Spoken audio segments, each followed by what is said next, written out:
After qualifying CTET हम लोग तैयारी कर रहे हैं DSSB की। बहुत सारे बच्चे जो है DSSB के लिए अब फॉर्म फिल करना चाहते हैं। सीटेट को कर लिया है क्वालिफाई आप सभी ने, तो अब सोच रहे हैं कि ये जो DSSB होता है इसका क्या पैटर्न होगा, कैसे एग्ज़ाम होगा, ये सारी कन्फ्यूज़न आप लोगों के दिमाग में चल रही है। तो कोई बात नहीं है, इस कन्फ्यूज़न को करूँगी दूर मैं, थोड़ा सा ट्राई करूँगी आप लोगों की ये कन्फ्यूज़न दूर हो जाए, थोड़ी सी क्लैरिफिकेशन आप लोगों के माइंड में हो जाए।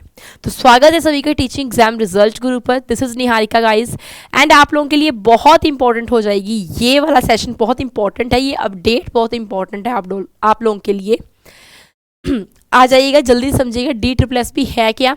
इसमें दो पार्ट्स होते हैं। कितने पार्ट्स होते हैं? मैंने कहा दो पार्ट होंगे आपके एग्जाम के, ध्यान से रखिए। कौन सा पार्ट होगा इसमें? एक पार्ट आप लोगों का होगा, ध्यान से देखिएगा।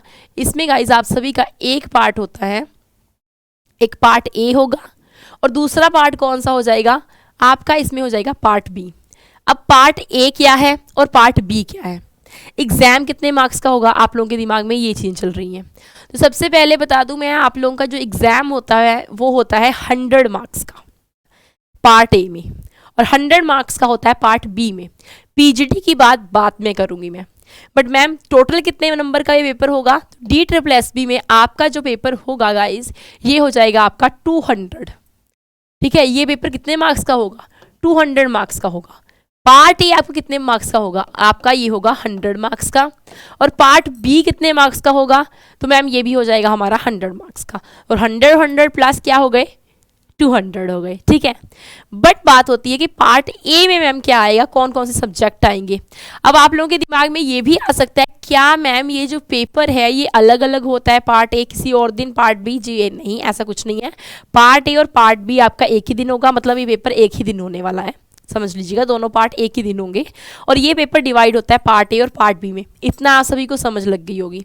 बट आगे बात की जाए मैम, पार्ट ए में कौन कौन से सब्जेक्ट्स आते हैं, तो आप लोगों को पार्ट ए समझना है, जो कि आप लोगों को कितने मार्क्स का होगा गाइस?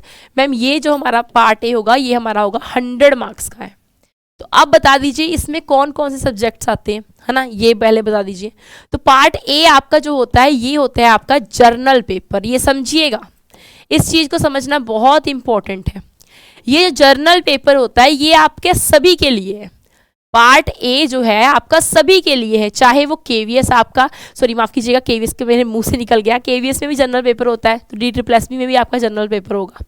चाहे आपका जो होगा किस पोस्ट के लिए, PRT फिल कर रहे हैं आप लोग, चाहे आप लोग किसको फिल कर रहे हैं, PRT को फिल कर रहे हैं, चाहे आप लोग TGT की पोस्ट को फिल कर रहे हैं, या फिर मान लीजिएगा PGT को फिल कर रहे हैं, तो आपका जो पार्ट ए है वो आपका PRT में भी आएगा, TGT में भी आ जाएगा, PGT में भी आ जाएगा।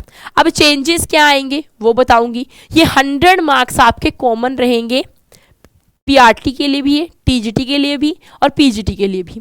पहले समझिएगा ये पार्ट ए में आएगा क्या, ये 100 मार्क्स में आएगा क्या, है ना, PGT, TGT और PRT के लिए क्या कॉमन आएगा। तो आप लोगों के ये कॉमन सब्जेक्ट्स आएंगे कुछ, उसको समझिएगा। तो जल्दी से बताऊंगी आपको कौन कौन सब्जेक्ट्स आएंगे, उसको ध्यान में देखिएगा। आप लोगों को ये वाले आपके कॉमन सब्जेक्ट्स आ जाएंगे, ये वाले आपके कॉमन सब्जेक्ट्स आएंगे। कौन कौन से हैं? मतलब पहले आपको आएगा मेंटल एबिलिटी आएगी, रीजनिंग आएगा, मैथ्स आएगा, इंग्लिश आएगी, हिंदी आएगी, और GS GK आएंगे। ये 4 सब्जेक्ट नहीं 5 कह लो भाई, 4 क्यों कहना, 5 सब्जेक्ट्स जो हैं आपके, ये आपके पार्ट ए में आएंगे।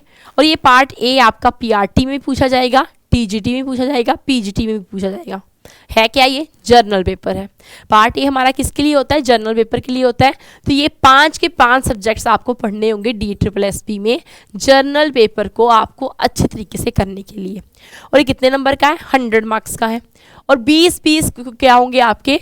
20 क्वेश्चन 20 आपके मार्क्स इसमें बनेंगे, याद रखिएगा। और आप लोग अब टोटल देख लीजिए कितने बन जाएंगे आपके, 100 बन जाएंगे। तो आप लोगों को इसको पढ़ना है बहुत ही ध्यान से, बहुत ही बढ़िया तरीके से। अब बात हो जाती है कि मैम इसके बाद हमारा मतलब क्या आएगा आगे। अब बात हो जाती है कि ये पेपर, अगर हम लोग पेपर में ये वाले सब्जेक्ट पढ़ लेते हैं तो फिर ये बताइए पार्ट बी में क्या होगा।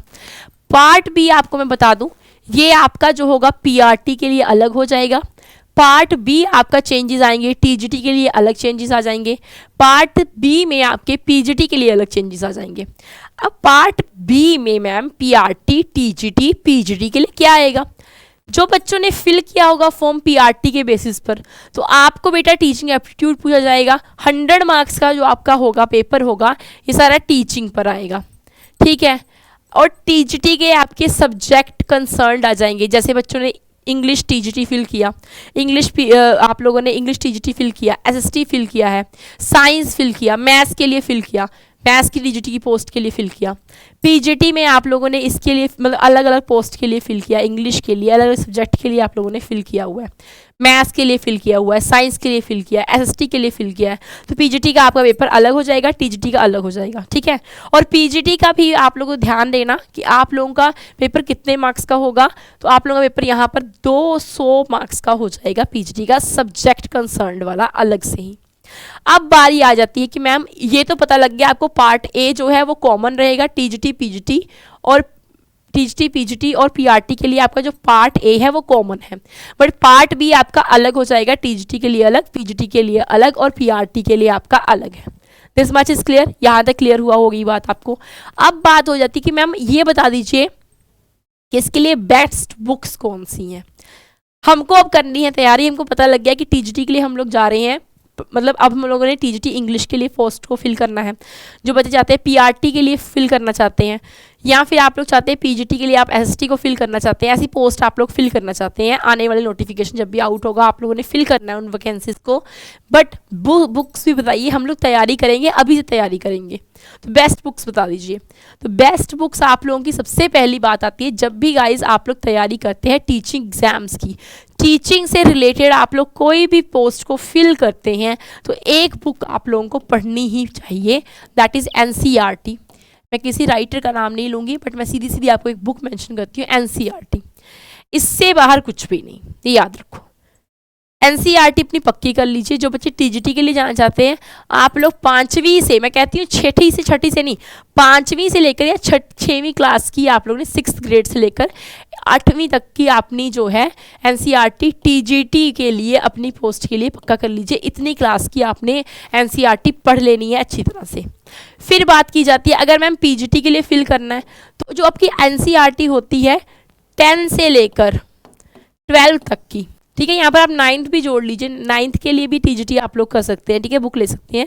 अगर आपने 9th स्टैंडर्ड को भी टीच करना है, टीजीटी में आता है, तो आप लोग इसको ले सकते हैं, ठीक है। एनसीईआरटी पढ़ लो तो बढ़िया क्या है, टीजीटी पीजीटी वाले क्या आप अपने पक्का कर लें, एनसीईआरटी पक्की कर लें। और प्राइमरी वाले क्या करें, तो प्राइमरी टीचर वाले क्या करें भाई, NIOS है, इसको पक्का कर लीजिएगा, इसको पढ़ना ज़रूरी हो जाता है। इसके अलावा मैम कैसे और तैयारी करें हम लोग, आप लोग देखिए, चाहे आप लोग टीजीटी के लिए फिल कीजिए, पीजीटी के लिए फिल कीजिए, आप लोग चाहे पीआरटी के लिए फिल कीजिए फॉर्म, एक काम तो आपको करना ही पड़ेगा, वो अपने हैं PYQ। इसको पक्का करते रहिए, PYQ को बच्चा पक्का करेंगे तो बढ़िया हो जाएगा आप लोगों के लिए। तो बेस्ट बुक्स बता दी मैंने कि कौन सी बुक्स आप लोगों को पढ़नी है, अभी से तैयारी कर लो। सिलेबस बहुत वास्ट होता है DSSB का, क्योंकि इसके पेपर को क्वालिफाई भी कर लोगे, अड़ेगा कहाँ पर आपकी जॉब, अर्ज कहाँ जाएगी, कहाँ पर ऑब्स्टेकल आएगा, कहाँ पर डिफ़िकल्टी आएगी आपकी मेरिट लिस्ट पर। तो मेरिट में भी आना है हमने, पेपर अकेला क्वालिफाई नहीं करना आपने। अगर DSSB जो है, अगर आप 40% मार्क्स आ जाते हैं तो क्वालिफाई हो जाओगे, बट बात क्या है, सिलेक्शन कैसे होगा, मेरिट लिस्ट पर सिलेक्शन होगा। और सबसे बड़ी बात है, यस, इसमें आपकी नेगेटिव मार्किंग भी है, यस, DSSB में नेगेटिव मार्किंग भी होती है, सीटेट में नेगेटिव मार्किंग नहीं थी। अच्छा, एक और क्वेश्चन आता है बच्चों का, अभी बहुत सारे बच्चे जो है कंफ्यूज रहते हैं एक चीज़ पे कि मैम जो सीटेट क्वालिफाइड है वो तो फॉर्म फिल करेंगे, बट अगर हमने पीजीटी करनी है, अगर पीजीटी की पोस्ट को फिल करना है, तो क्या अगर हमारा सीटेट क्वालिफाई नहीं है तब भी हम DSSB का फॉर्म फिल कर दें? तो ऑफकोर्स गाइज आप लोग फिल कर सकते हो, आप एलिजिबल हो। अगर आपका सीटेट क्वालिफाई नहीं है तो पीजीटी फिल कर सकते हो। टीजीटी के लिए फिल करना है तो सीटेट आपका पेपर 2 क्वालिफाई होना चाहिए।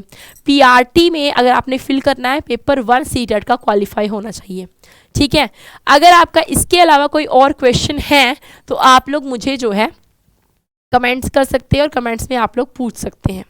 तो फिलहाल इतना, आज के लिए इतना ही। अगर कोई और इश्यू होता है, अगर कोई और डाउट रहता है तो नीचे कमेंट कर दीजिएगा, उसको आंसर देना हमारी जिम्मेवारी है। सेशन कैसा लगा जरूर बताइएगा, अगर अच्छा लगा है तो लाइक एंड शेयर करना ना भूलिए। ऐसे ही आप लोग बने रहे निहार के साथ। Thank you so much.